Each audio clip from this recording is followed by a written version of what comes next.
Hi. So पिछले कुछ videos में we had spoken about how a wrong understanding of the question can create problems. कि किस तरह से हमारे अगर क्वेश्चन को हमने गलत तरह से समझ लिया है और फिर ऐसे लिखा है तो किस तरह से हमारा बैंक स्कोर सीधा बैंक 5 पर चला जाएगा, राइट? तो इसको हम अब आगे लेकर जाते हैं and today we are going to understand how to understand a question properly. ठीक है, सो बेसिक अंडरस्टैंडिंग को पहले हम ठीक करें, right? Let's have a look. So like I said earlier, it is important to look at the question and understand it in detail. बहुत ही important है कि पहले हम question को अच्छी तरह से पढ़ें और उसको understand करें और detailing में understand करना है, just ऊपरी नजर नहीं डालनी है, right? Because बहुत सारी चीजें questions में इस तरह की होती हैं जिसे हम गलत तरह से समझ लेते हैं और गलत ऐसे लिख लेते हैं, okay? And one thing, I'm not going to edit grammatical errors. इस वीडियो में मैं ग्रामर को बिल्कुल टच नहीं करने वाली हूँ बिकॉज मेरा मेन फोकस है आपको ये समझाना कि एक गलत क्वेश्चन को अगर पढ़ लिया तो क्या हो सकता है। Okay, now here is the question. Okay, इस क्वेश्चन को पढ़ते हैं। With the advancement of social media, youngsters have unsupervised access to the internet and it can lead to potentially dangerous situations.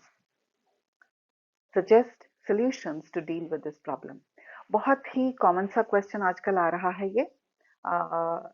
इसमें हर तरफ यही क्वेश्चन नजर आ रहा है। Now what is my question asking me? Okay, सबसे पहले तो क्वेश्चन को समझें। With the advancement of social media, किसकी एडवांसमेंट की बात कर रहे हैं हम? सोशल मीडिया की। ठीक है, youngsters have unsupervised access to the internet.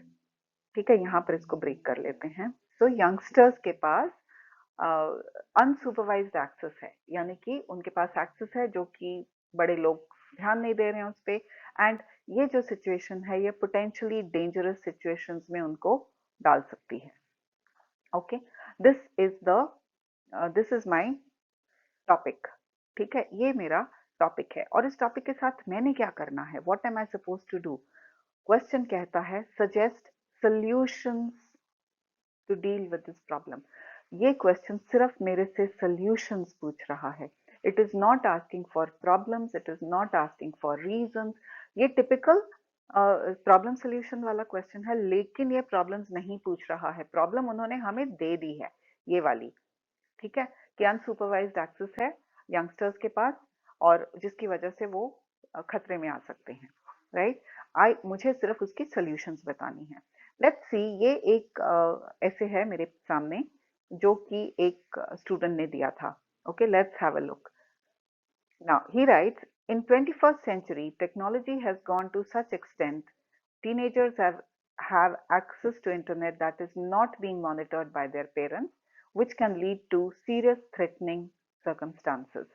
Okay, बहुत अच्छा नहीं कहूंगी मैं पैराफ्रेजिंग, लेकिन फिर भी चल जाएगा। It is reasonably good.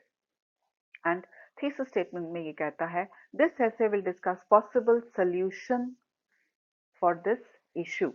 So he's saying कि इस ऐसे में हम possible solution, आइडियली तो solutions होना चाहिए क्योंकि क्वेश्चन ने मुझसे प्लूरल में मांगा है, solutions मांगे हैं। ठीक है, okay. Now coming to the first body paragraph over here, he writes, internet is boon to people because everyone have access to all kinds of information which is only fruitful when people use it right way. However, there are people who use it for bad intentions, especially influence is targeted to teenagers. Okay, so what is he saying? यहाँ पर क्या इसने कोई solution दी है? My first sentence, which is the topic sentence, okay, वो मुझे, मेरा topic sentence जो है वो मुझे बताता है कि ये पैराग्राफ किस बारे में है। और टॉपिक सेंटेंस कौन सा होता है? First sentence of the body paragraph. Now this, अगर ये इसको मैं टॉपिक सेंटेंस मानती हूँ यहाँ तक, तो ये टॉपिक सेंटेंस क्या बता रहा है? It is saying internet is a boon to people because everyone has access to all kinds of information. Okay, point number 1, which is only fruitful when people use it the right way. अब यहाँ पर मैं इसको एक तरह से अच्छा भी बता रही हूँ, it is a boon to people, and यहाँ से आके मैंने इसको थोड़ा नेगेटिव टर्न दे दिया, एक नेगेटिव ट्विस्ट दे दिया। ये फ्रूटफुल सिर्फ तब है जब इसको लोग अच्छी तरह से यूज कर सकें। And then what am I talking about? However, there are people who use it for bad intentions, especially influences targeted to teenagers. Again, यहाँ पर मैं इसका एक negative remark दे रही हूँ. Okay, next sentence. Unsupervised social media apps have targeted young people to show unfiltered content, to show non-real expectations in their brain, just to sell more ads because it brings them engagement. ये कहाँ से आया? We don't know. ठीक है? Instagram's internal study report 2021, leaked by whistleblower. She said that teenage girls are more depressed and more likely to go on worst path of life. It is because of the fake happiness spreaded by content creators in that app. Okay. Now, lots of grammatical mistakes, lots of structural errors. Structure भी ठीक नहीं है. Okay. But my question is asking for solutions. मेरे question ने मेरे से solutions मांगे हैं. यहाँ पर कहाँ मैंने सॉल्यूशन दिया है? I have not given a solution, right? So I am not answering the question over here. जो मेरे से पूछा गया है वो नहीं बोला जा रहा है, वो नहीं मुझे बताया जा रहा है. ठीक है, let's see the second paragraph. Now second paragraph, where is the second paragraph? Give me a moment. Okay, here it is. Due to the depression and other medical issues related to social media, parents are becoming more aware about their kids' activities on various apps. Okay, okay, fine. कहीं ये पास में आया कि parents अपने बच्चों के activities को लेकर अवेयर हो रहे हैं. So let's see what he writes. Then he writes, nowadays there are parental control on phone which will limit their usage on social networking apps. Okay. ठीक है, पेरेंटल कंट्रोल्स हैं फोन पे. However he is still not telling कि ये solution हो सकता है. नजदीक आ गया है लेकिन. Okay, and this one, next sentence. Some parents do not allow their child on those apps, but it is more extreme. I don't know what he means by it is more extreme. However, they engage their kids in various hobbies or learning activities like sport or playing instrument. दो I am not satisfied कि यहाँ पर किसी भी तरह का solution बताया गया है, लेकिन शायद थोड़ा सा टच कर लिया है कि पेरेंट्स को अवेयरनेस तो होने लगी है और शायद पेरेंट्स बच्चों को रोक रहे हैं. Still I will definitely not give good marks for it.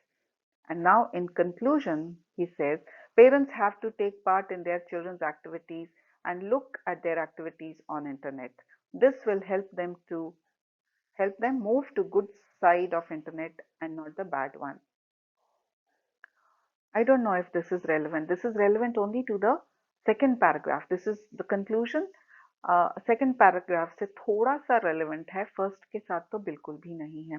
So all in all, I will not call this a good essay. If I have to give it marks, maybe I'll give it maybe a 5, band 5, और बहुत ज़्यादा करके 5.5, इससे ऊपर नहीं.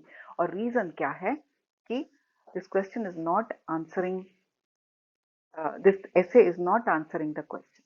जो पूछा गया, मेरे से सॉल्यूशंस मांगे गए हैं, मैंने सॉल्यूशंस नहीं दिए. बॉडी पैरावान में मैंने दुनिया भर का ज्ञान दे दिया अबाउट इंटरनेट, क्या क्या नेगेटिव इम्पैक्ट लगा कर सकता है बच्चों पे, और दूसरे में मैंने थोड़ा सा टच किया. ठीक है, सो एंड कंक्लूजन तो कहीं से भी नहीं मुझे ठीक लग रहा, राइट? सो ये गलती मत करना बच्चों. Please read the question very very carefully.